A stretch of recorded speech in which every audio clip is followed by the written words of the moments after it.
नंदुरबार नगर परिषदची सन 2026-27 या वर्षाची पहिली अर्थसंकल्पीय सर्वसाधारण सभा नगराध्यक्ष रत्ना रघुवंशी यांच्या अध्यक्षतेखाली पार पडली। यावेळी उपनगराध्यक्ष प्रथमेश चौधरी, मुख्य अधिकारी राहुल वाघ यांच्यासह सत्ताधारी व विरोधी पक्षातील सर्व नगरसेवक उपस्थित होते। सभेत एकूण 194 कोटी 86 लाख रुपयांचा अर्थसंकल्प सादर करण्यात आला। यात 6 कोटी 69 लाख 86 हजार रुपयांची शिल्लक दाखविण्यात आली असल्याची माहिती प्रशासनाने दिली। या अर्थसंकल्पात 225 स्क्वेअर फुटापर्यंतच्या घरांना घरपट्टी माफ करण्याचा महत्त्वपूर्ण निर्णय घेण्यात आला।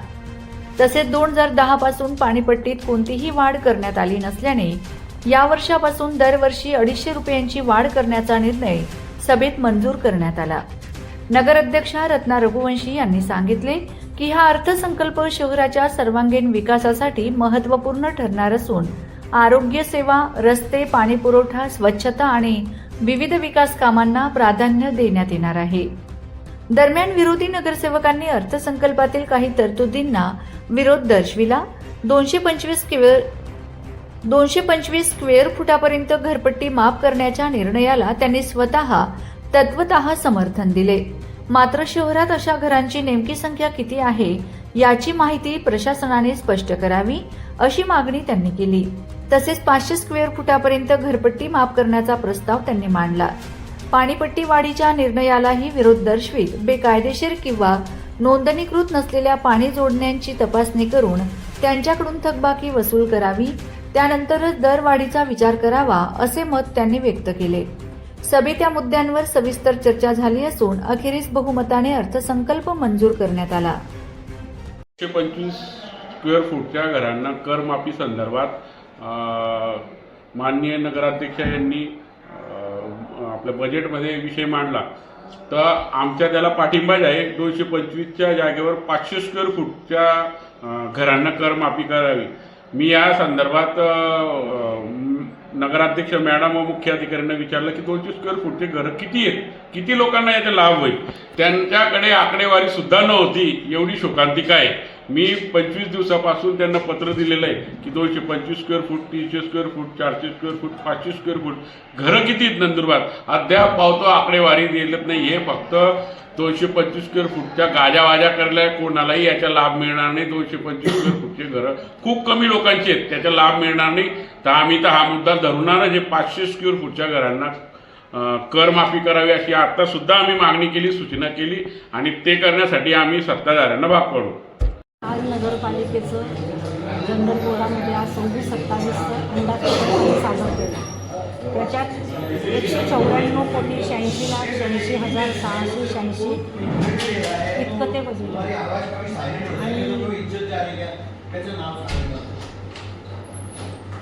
याचा म्हणजे या जनतेने जो रुपया आपल्या नगरपालिकेत भरलेला आहे त्याचा अगदी काटेकोरपणे विनियोग कसा करायचा हे या बजेटमध्ये आम्ही सामील केलेलं आहे। आणि खर्चाच्या बाबतीत म्हणायचं तर 188 कोटी 17 लाख इतका खर्च प्रस्तावित करण्यात आला आहे। त्याच्यात रस्ते, नाले, पाणीपुरवठा, स्वच्छता, प्रकाश व्यवस्था, आरोग्य सुविधा आणि असेच अजून विविध विकास कामांना प्राधान्य देण्यात आले आहे। आणि वर्षाअखेरीसचा अंदाजे रुपये म्हणजे 6 कोटी 69 लाख 86 हजार 686 शिल्लक राहील असा आमचा अंदाज आहे। म्हणजे विकासही होईल आणि आर्थिक शिस्तही राखली जाईल असा या त्याचा समतोल दृष्टिकोन आम्ही मांडलेला आहे। आणि शहरातील 225 चौरस फूटपर्यंतच्या गरीब आणि गरजू नागरिकांना घरपट्टी माफ करण्याचा निर्णय या संकल्पामध्ये आम्ही घेतलेला आहे। तशी सर्वसाधारण सभेमध्ये पण आम्ही शिफारस केली होती। आणि जी पाणीपट्टी आहे नगर परिषदेची 2010 पासून ती 1007 रुपये होती, पण त्याच्यात आम्ही अत्यल्प अशी थोडीशी वाढ केली आहे। ती 1006 वरून 1250 करण्यात आली।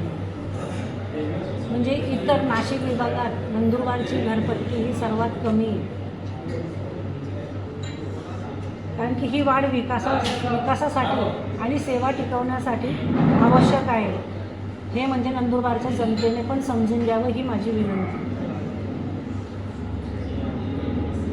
आणि अपेक्षा आहे की विरोधी पक्ष त्यांनी दिलं आहे, काही अंशी विरोधही केलेला आहे, काय त्यांनी कुणीही याच्यात राजकारण न आणता आपण सगळे नंदुरबारचे मतदार, ज्यांनी आपल्याला निवडून दिलं, ज्यांनी विश्वासाने आपल्याला या जागेवर पाठवलेलं आहे, त्यांच्या सुखसोयीचा विचार करूनच सगळ्या गोष्टींना प्राधान्य देण्यात यायला पाहिजे आणि त्यांनी सहकार्य करायला पाहिजे, एवढी माझी त्यांच्याकडनं अपेक्षा आहे. आजचा बजेट आम्ही विकासाच्या दृष्टीने समतोल आखलेला आहे, करवाढ अशी जास्तीची झालेली नाही आहे. हा एवढा आमचा बजेट आहे.